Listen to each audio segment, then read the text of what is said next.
A dictionary definition of an orchard is a piece of ground devoted to the cultivation of fruit trees, a collection of such trees.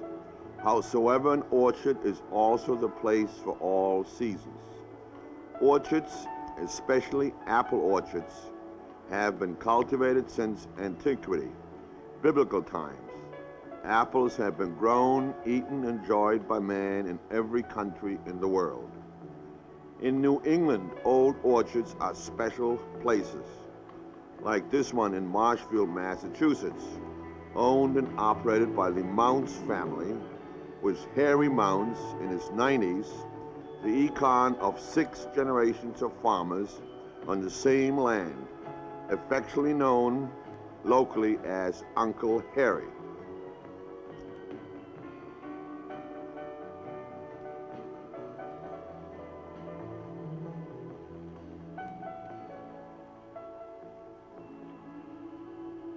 Such old orchards are part of the whole farming landscape in New England, complete with surrounding pine forest,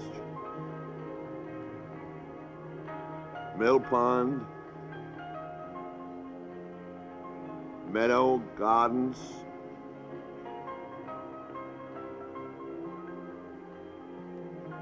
fields, sheds,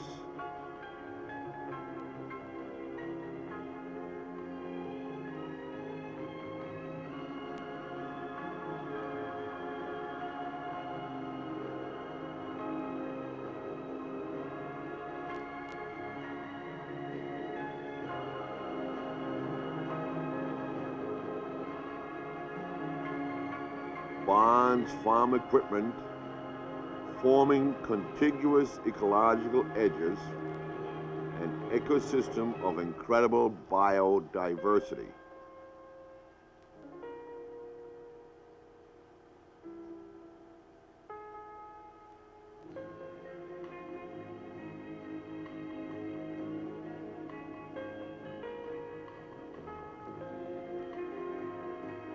Each apple tree distant from the other tree by 40 to 60 feet in effect becomes an ecological fringe, each a provided sanctuary, resulting in a unique orchard ecology, supporting an abundant wildlife.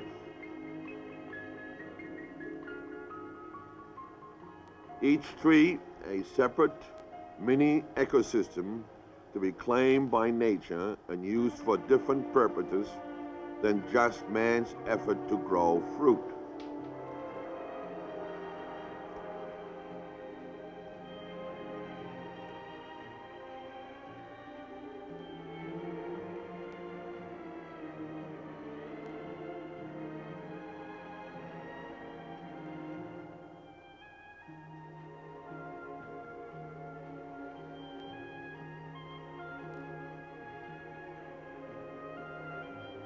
In this place for all seasons, spring is certainly the most spectacular. Poets and songwriters of all times could barely find the right words, melodies, and songs to fully celebrate the spring glory of the apple blossom white.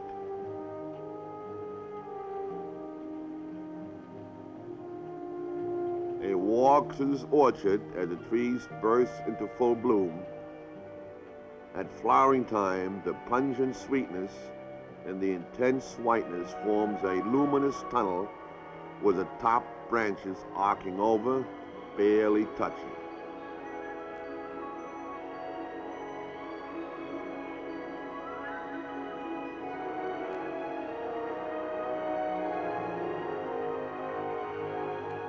Spring is not only the most spectacular time in this place for all seasons, but also the busiest. The purpose of the spectacular apple blossom white is to attract the pollinators, the bees, with color and sweet scent. Without pollination, there's no fruit, no apples will form. Apples cannot self-pollinate. There are many native bees, bumblebees, and many varieties of solitary bees, making their sorties, transplanting pollen from flower to flower.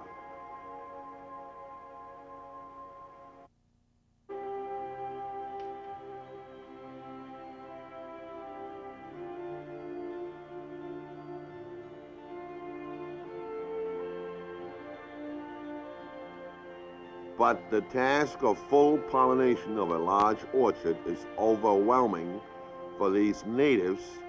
Consequently, honeybees have been imported, and the orchard farmer also has to be a beekeeper.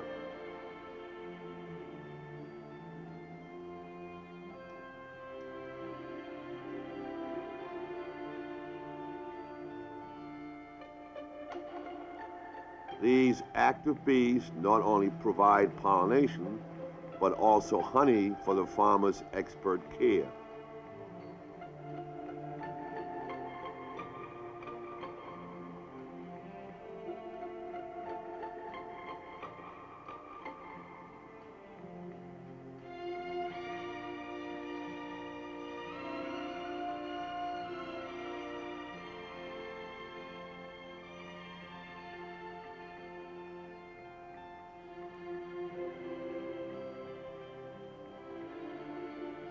But despite his attention, occasionally a swarm of bees escapes the hive, usually at dawn, to follow a new queen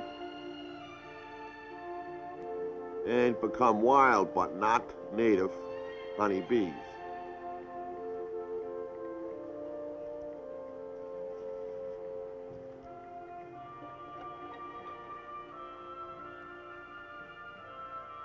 While the orchard is still in full bloom, birds have staked out their territory, their tree, and are starting to build their nests, as is robin in a crabapple tree, kept by the orchard farmer as a pollinator, since crabapples cross-pollinate with any cultured apple variety.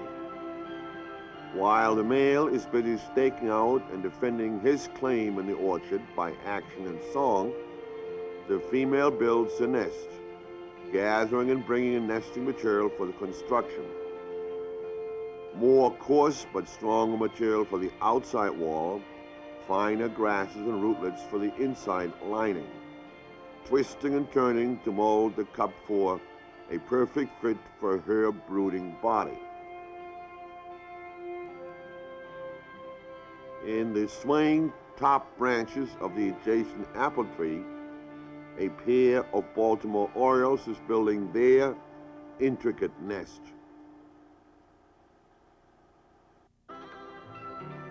Both male and female are involved in this more difficult construction, a swinging pendant basket of plant fibers, hair, and string.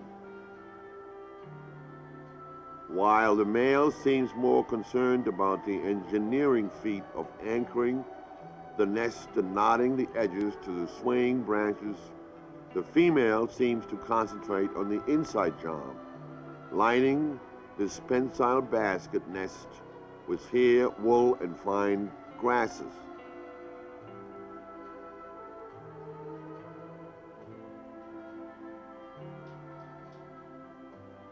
Closely related to the weaver birds of South America, this is the most complex nest construction in the orchard.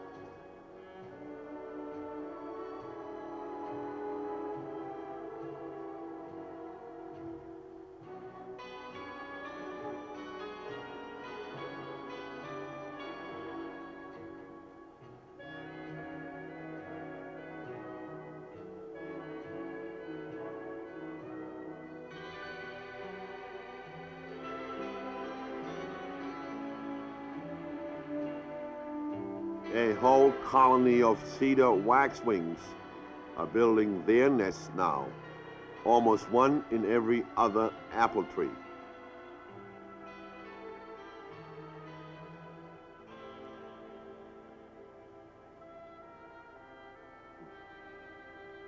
Birds tend to be most active in early morning. Most nest construction is taking place around sunrise.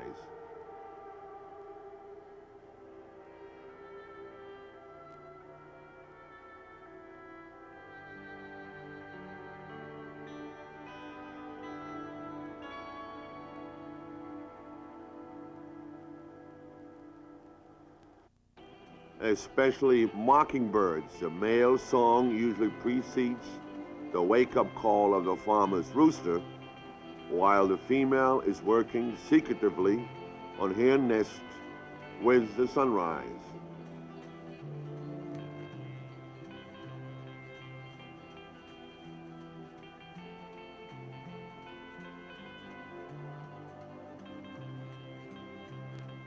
Within a week, the bloom of the orchard is fading, and the petals are falling like an early May late snow squall, and the chartreuse green of the unfolding apple leaves replace the apple blossom white.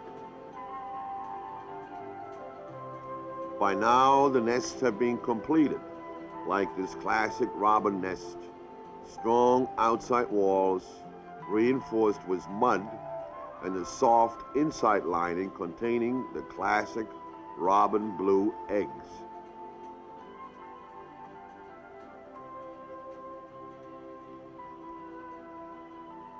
The pure white eggs of a warbler nestled into an ultra-soft bed of feathered dandelion seeds.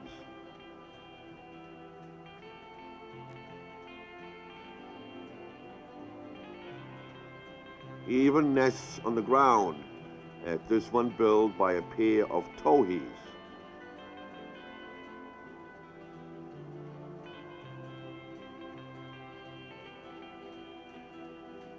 With the nest built, the eggs laid, there is a temporary quiet hush in the orchard. Less flying around, less posturing. The orchard seems tranquil, the male songs drifting from the branches, while the females secretly duck into the nests for the brooding period. About 10 days for the smaller birds, as this least flycatcher, closer to 14 days for the robin. Brooding the eggs is done mostly by the females, with occasional relief by the males, which often though feed the brooding female. The peaceful scene of mourning doves.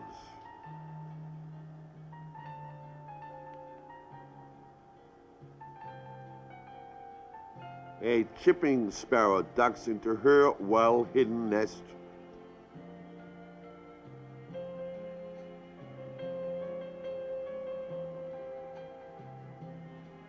And settles down on her clutch of eggs.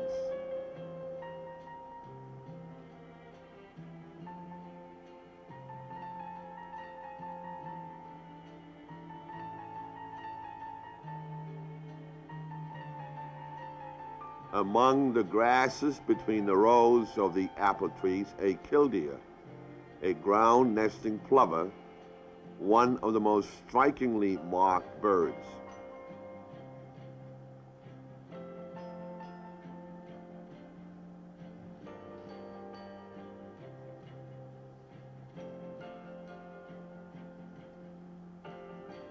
In the meanwhile, the orioles are still at it. It takes a bit longer to construct a pendulant Taj Mahal of a nest in the swaying branches of the tops of their trees. The male is still concerned about the anchoring knotted strands, while the female completes the inside.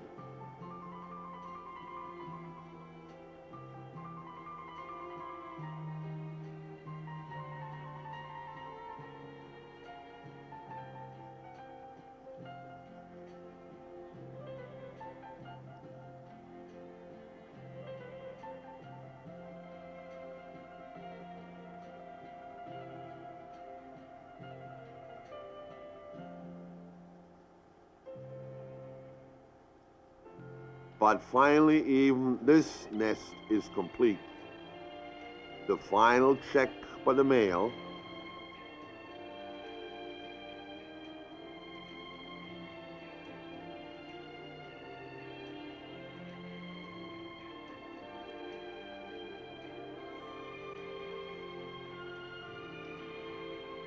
and the female settles down.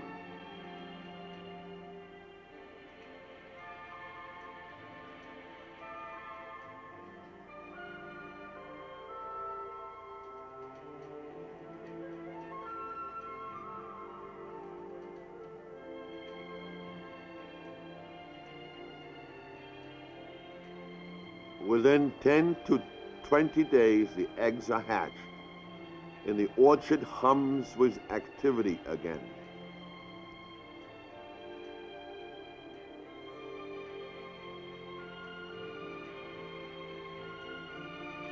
Food has to be gathered, and the hatchlings fed every 10 to 20 minutes. The familiar sight of young robins raising to the offered meal.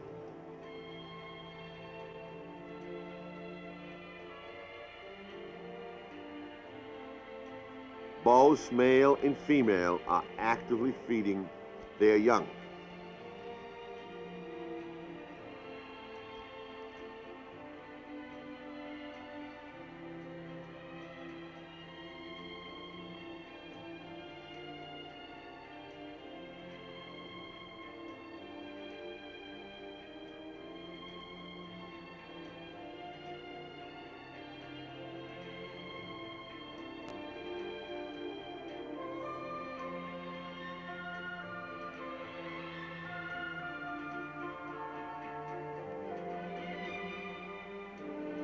Again, the peaceful scene of mourning doves.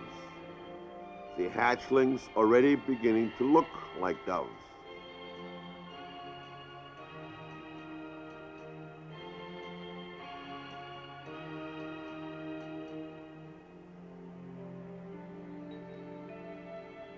See the waxwing bringing food.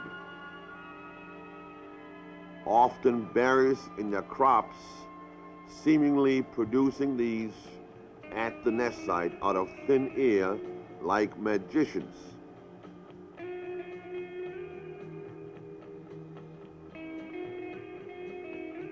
The young never seem to get enough, growing at an incredible rate.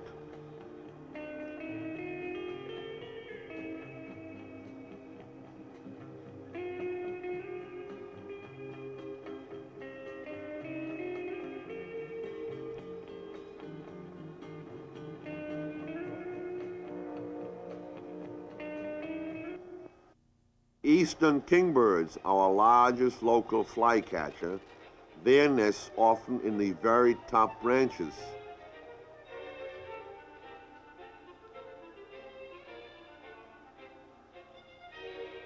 Seem to specialize in large insects for their hatchlings' fare.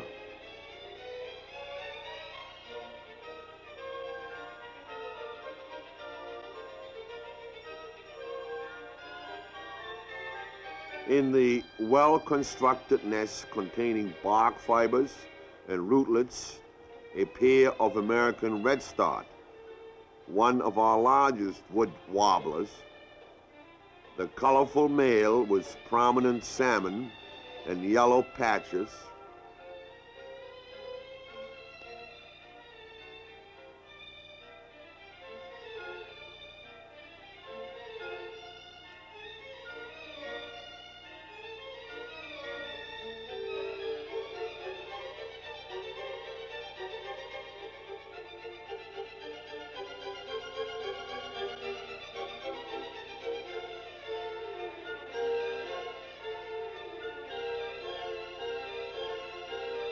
and the female a subtle blend of beige, yellow, and white, both colorful inhabitants of the orchard and very active around the nest.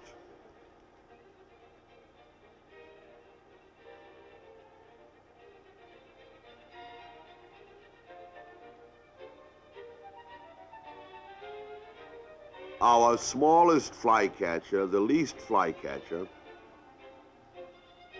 catching small insects on the fly, is an almost hyperactive feeder and cleaner of the nest.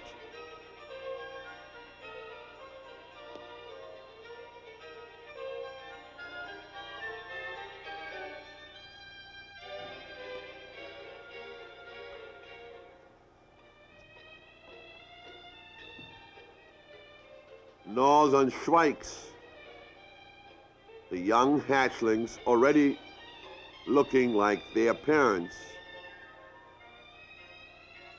with the bandit-like black stripe through the eye.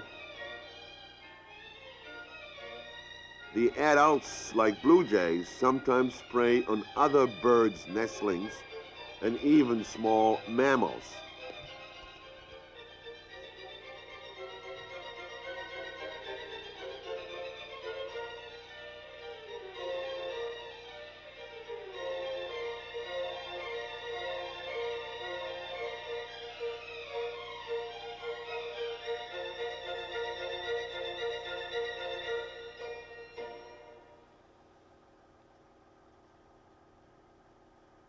A red-eyed vireo, the nest characteristically a deep cup suspended from a horizontal branch and decorated with lichens, feeding their young small insects and worms at least every 5 to 10 minutes, and keeping the nest spotless, especially from the young's fecal excretions. Finally, the Baltimore or Northern Oriole, as it was recently renamed, has hatched and the adults are feeding.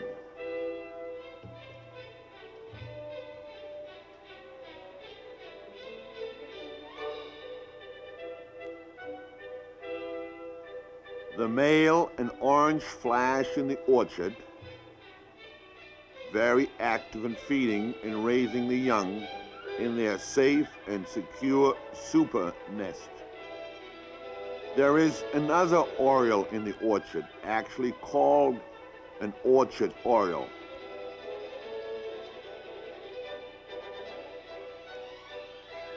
The nest less complicated and less pendulant than the Baltimore oriole, built mainly with dry grasses and straw.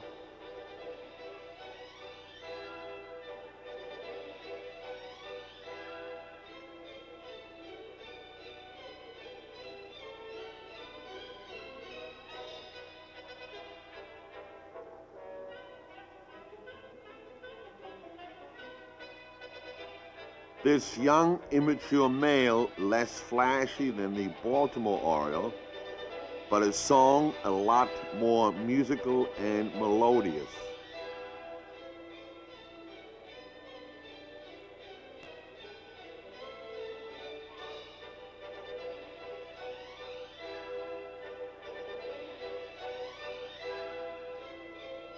There are a number of cavity hole nesters, like the starling nesting in a natural tree cavity in the old orchard.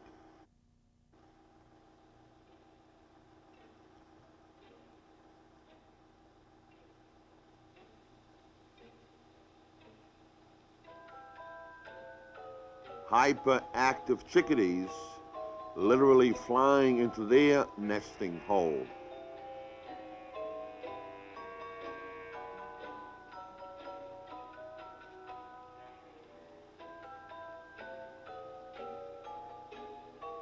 Tufted titmice,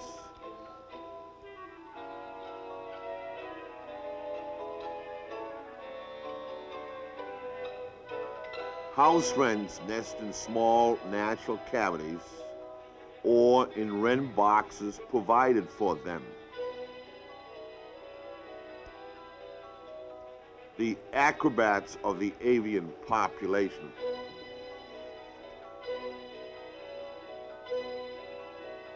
All these birds feeding on the entire gamut of insects, larvae, beetles, borers, cankers, moths, grubs, slugs, caterpillars, and worms, keep the orchard clean of these natural pests, resulting in a healthier orchard, consequently needing significantly less toxic spraying.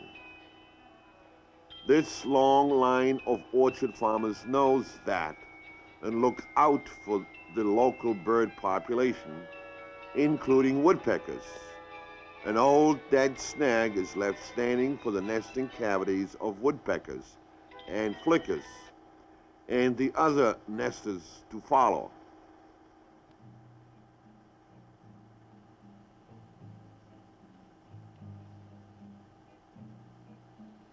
Bluebirds nest in natural tree cavities, but gladly accept bluebird boxes provided for them.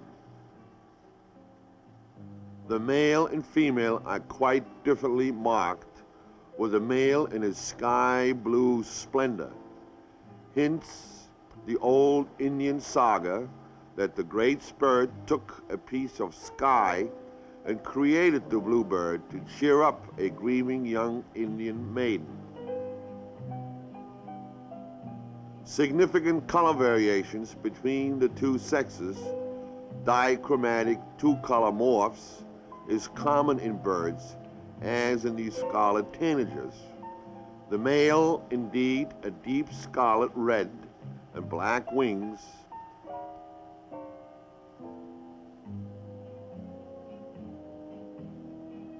while the female is hard to distinguish from other tanagers or even larger finches, but both very active and attentive to the newly hatched brood.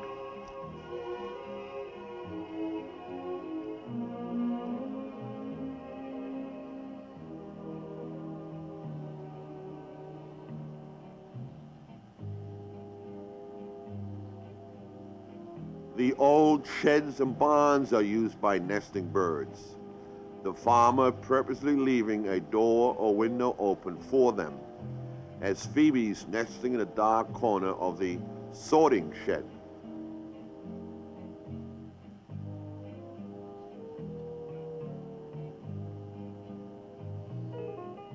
A colony of barn swallows, of course, nesting in the barn, literally feeding their young on the fly.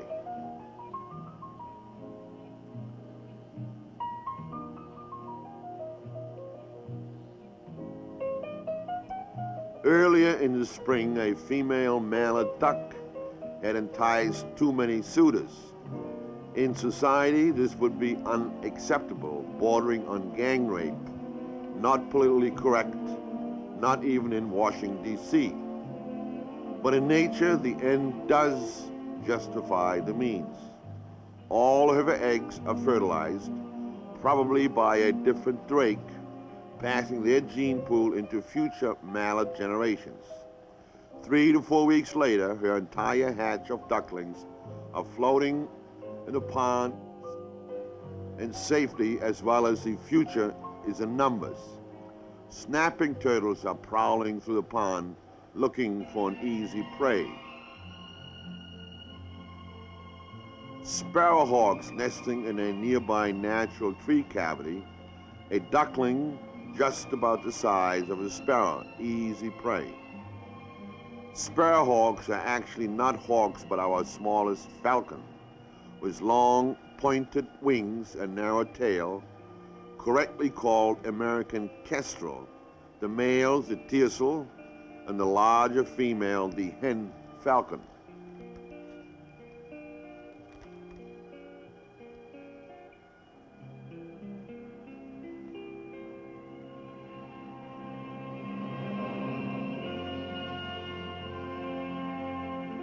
Our largest hawk, the red-tailed hawk, rises from the edge of the orchard, patrols the adjacent fields and meadows.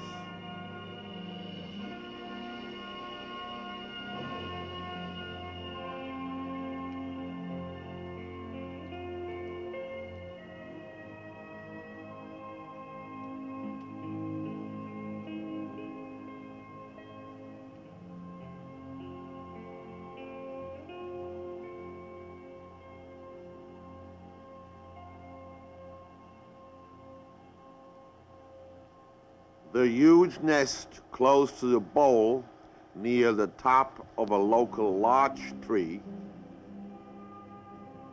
The adults are also kept busy feeding their young, small and medium-sized rodents, but with as much caring attention as any parent.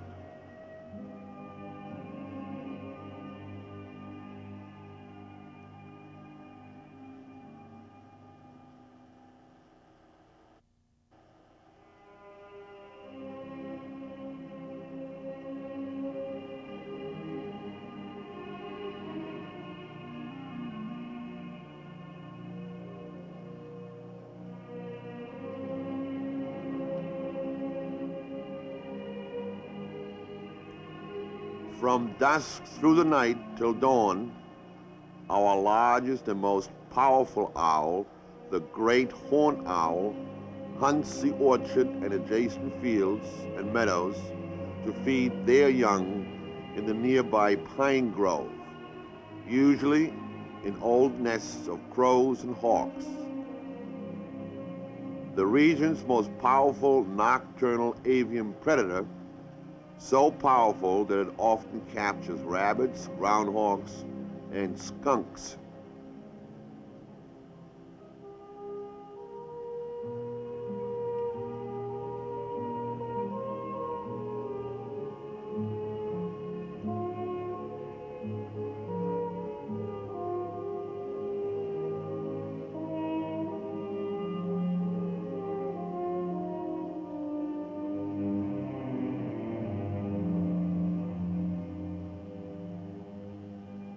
The newly fledged juvenile great horned owl, even right after its maiden flight, a terror on the ground. Hawks and owls are counterparts of one another. Hawks by day and owls filling the same niche at night.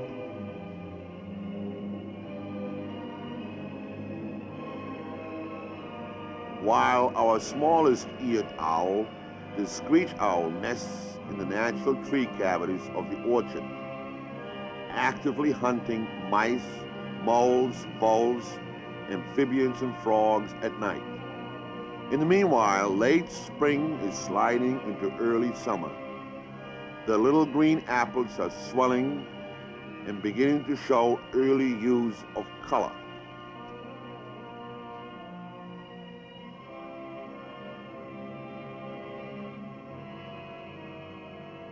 The orchard is full of just-fledged birds, as is young cedar waxwing on a branch close to the nest, still attended by the adults.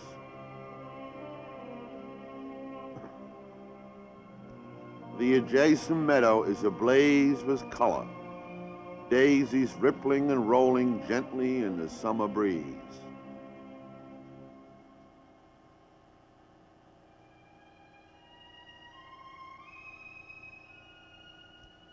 And the last birds to nest, often in early August, are American goldfinches, since they feed almost entirely on seeds and line their nests with thistledown.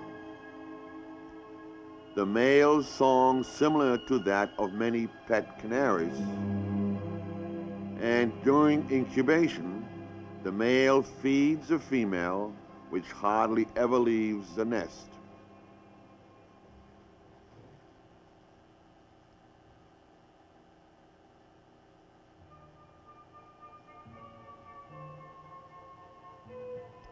In the meanwhile, the orchard farmer has also been busy with the mowing of the grasses in the orchard, constant cleaning, pruning, culling, and staking the fruit-laden branches.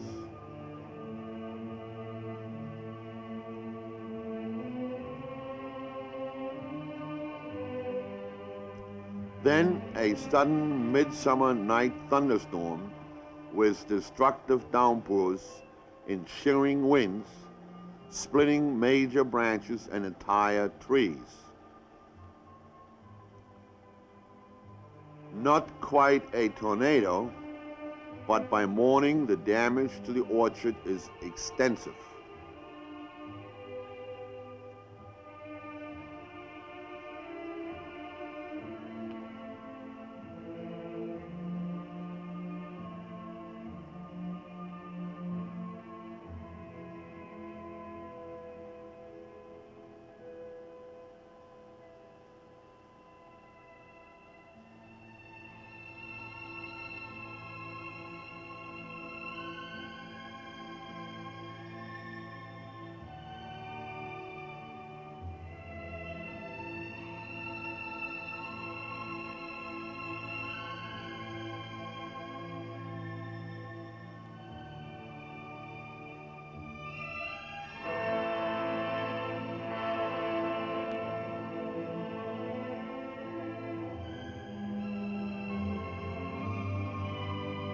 The farmers working from dawn to dusk.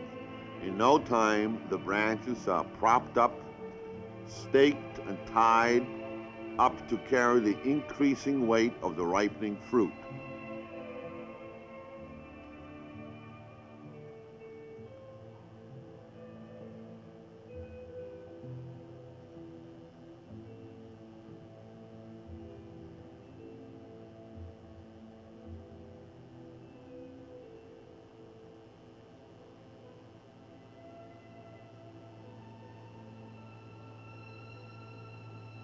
The fallen apples are gathered by no one less than Uncle Harry to be used in cider, applesauce, and apple pie.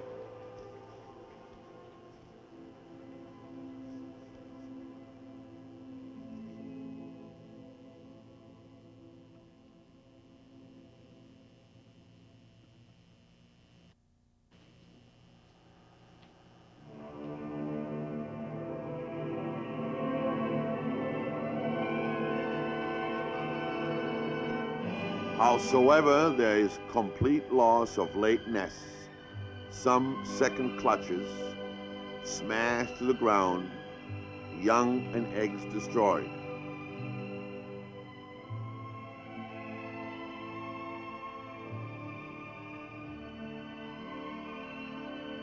Even apparently secure nests and eggs in tree cavities exposed by the split boles of the old trees.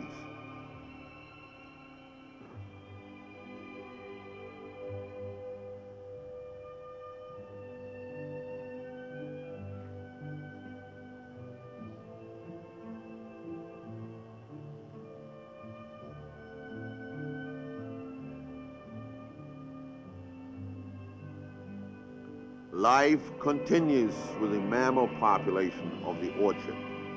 Red squirrels nesting in and seeking the security of the tree cavities even when feeding.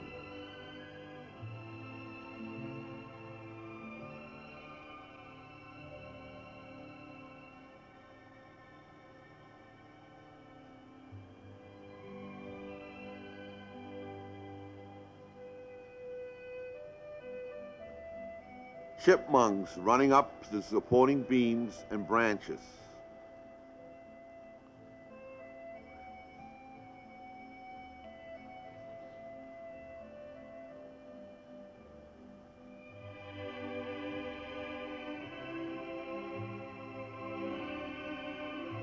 Rabbits frolicking and feeding in the grasses between the rows of trees.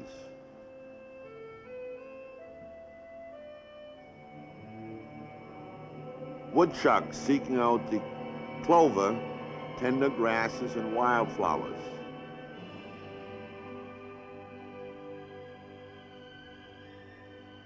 Opossums, our only marsupial, relics from ancient ages, somewhat clumsy, but somehow they survived.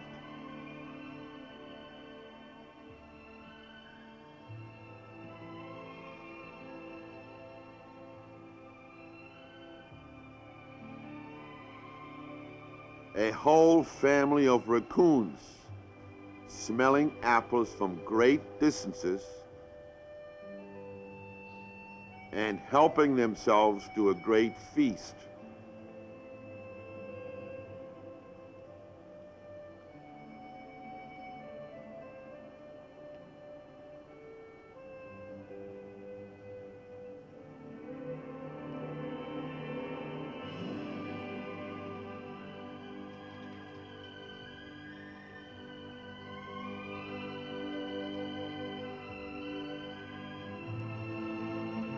Where there are small mammals, there are foxes,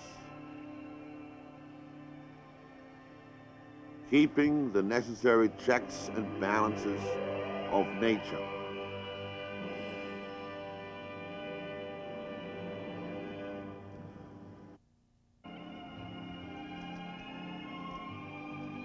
Where there's water in New England, they are apt to be beavers today. having made an incredible recovery from when they were almost trapped and shot out of local existence. There is a family of beavers in the mill pond, usually consuming fresh leaves, twigs, and the bark of larger branches. But on the orchard side of the pond, finding fall apples simply irresistible.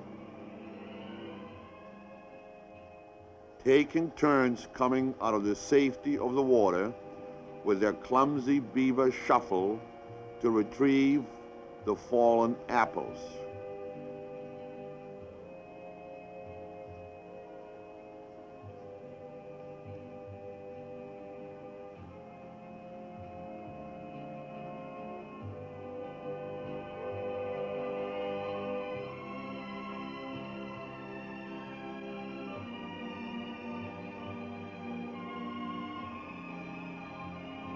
With the incredible dexterity of their front paws, almost like human hands, can eat an apple with acceptable table manners.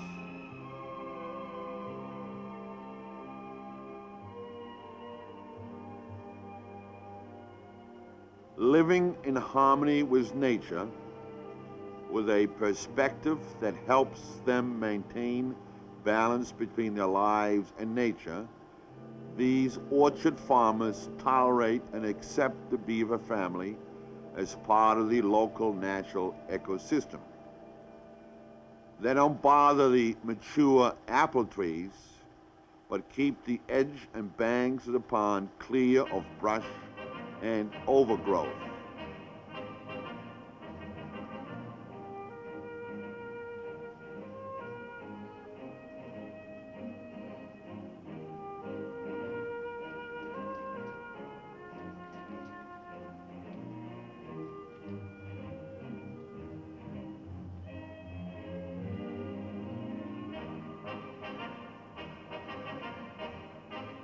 The beaver's natural instinct to keep raising the water level of their pond to expand the pond and new safe feeding opportunities can become somewhat of a nuisance, though,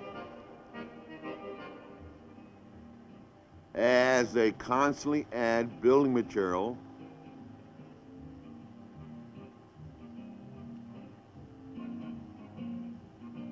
sticks, branches, and mud to the dam and sluiceway.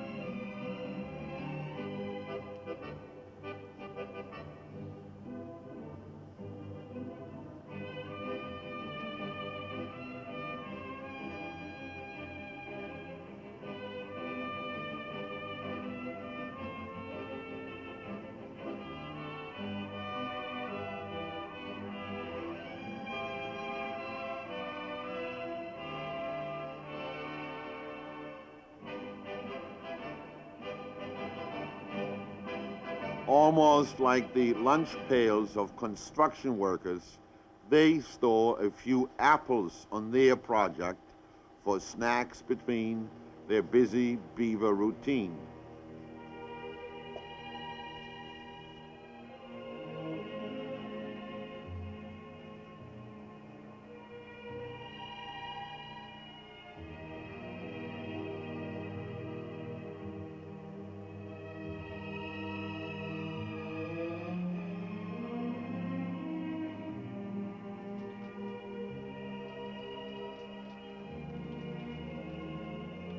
When, because of the beaver's efforts, the mill pond rises too high, the dam and sluiceways have to be cleaned, and a human fish ladder established for the migrating alewives and herring.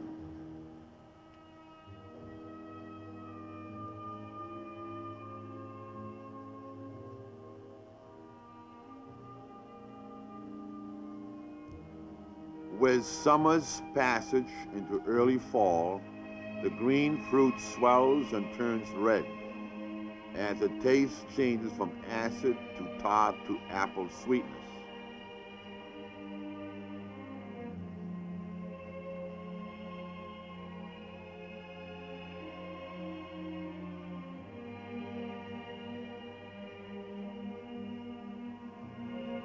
The yield could run several hundred bushels on a single tree, sometimes more weight than it can bear.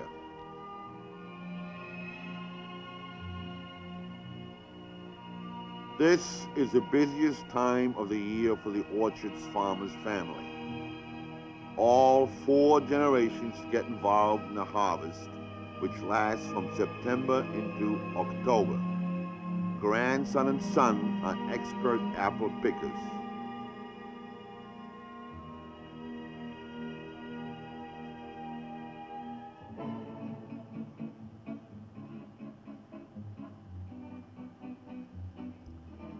Uncle Harry in his 90s on top of the ladder, gnarled hand holding on, picking the apples with expert twist, leaving a stem on the apple without disturbing the future flowering bud.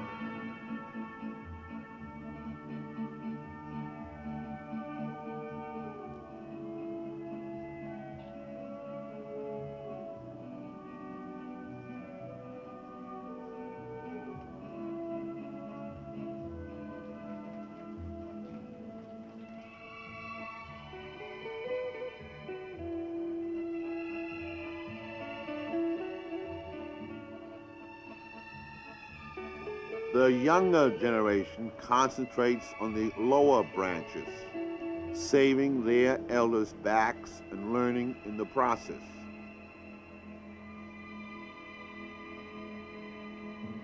When it comes to picking, there's no substitute for the human hand. The apples have to be placed into the picking bucket. If they're dropped, they bruise and spoil. The one that is dropped as well as the one dropped on.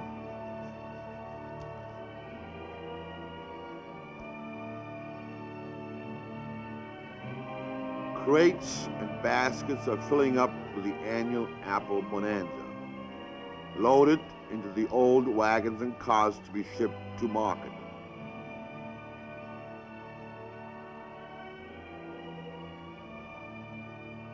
Uncle Larry is always acting as the harvest boss in his 70s.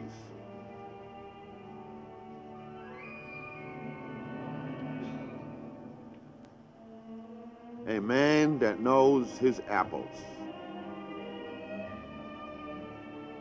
Transferring the apples from the picking baskets to the shipping crates, but also in charge of the coon dogs trained to keep the raccoons out of the harvest.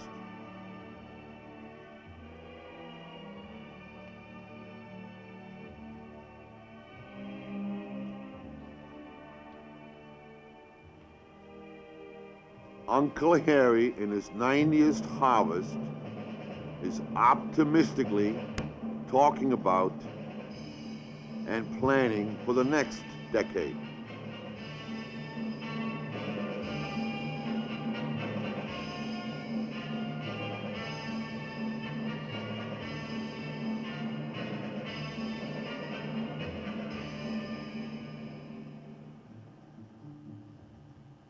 By late autumn, the orchard is picked clean.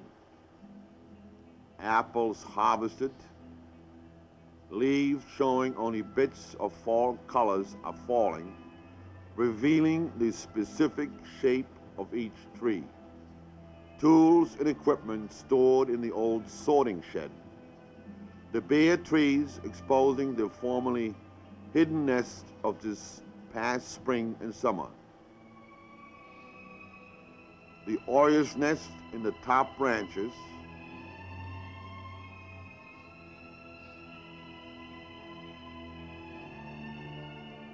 and the warbler's nest in the lower.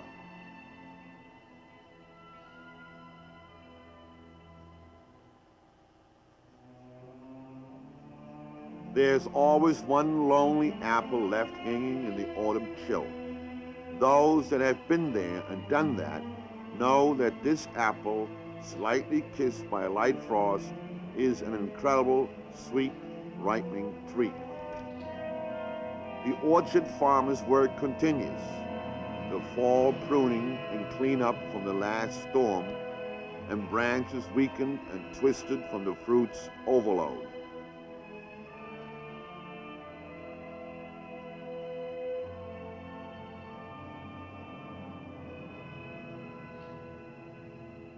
Birds are flocking now, some in large numbers, feeding on the orchard's ground and edges,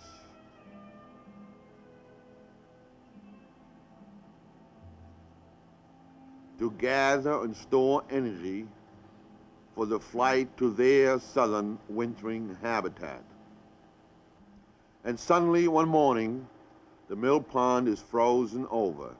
Ducks, being ducks, hang on for a while as if they are hoping that in a day or two, winter is over and done with. But with the first snowfall, winter settles in for a few long, cold months.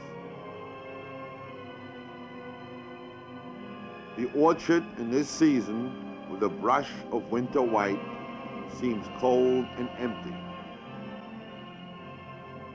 But there still is life, revealing tracks in the snow, prints of life that snow transmits. As the snow piles up, low winter's light creates long shadows reflecting on the frozen cover, the old bare trees' varied, twisted, and specific shapes, like ancient comrades settled around each other. With each snowfall, there are new tracks in the snow, clues left in the snow, revealing the continuum of life. The snow-covered nests, silent, empty reminders of spring and summer life in the orchard. Some, like the oriole's nest, built well enough to last through the winter, some flung to the ground by wintry blast. The bees in frozen hibernation.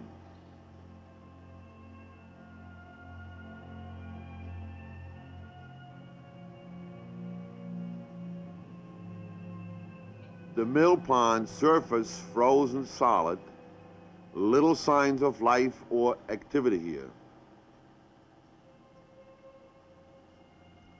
But the running of the spill water, escaping the deep freeze by motion, keeps the brook running into the tomorrows.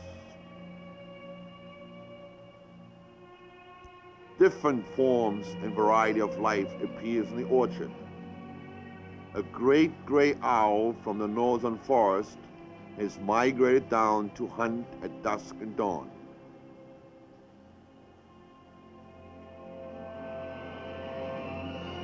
And suddenly one morning, a snowy owl from the northern tundra has found a hunting perch on the roof of the old barn, active during the dim hours of dawn and dusk and overcast days. In the meanwhile, throughout winter's frozen grip, the ice-encrusted flowering buds are swelling, ever so slightly, storing vital nutrients, energy for the power of the promise of the future.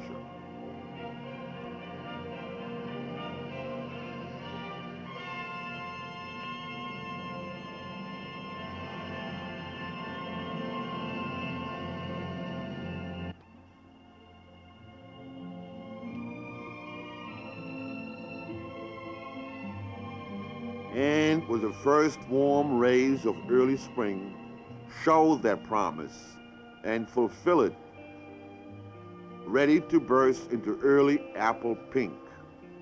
For the first 24 to 48 hours, depending on the warmth and moisture of the early spring, apple blossoms are actually pink by virtue of the very outer blossom layer before the glory of the full apple blossom white as the trees burst into full bloom again. Nature has made that full circle again as the seasons roll on, year after year, decade after decade. An orchard is really the summation of a collection of trees and the surrounding whole landscape with a balanced, recurrent rhythm of life. To think of an orchard for all of its beauty as nothing but fruit trees is to ignore the greater part of it.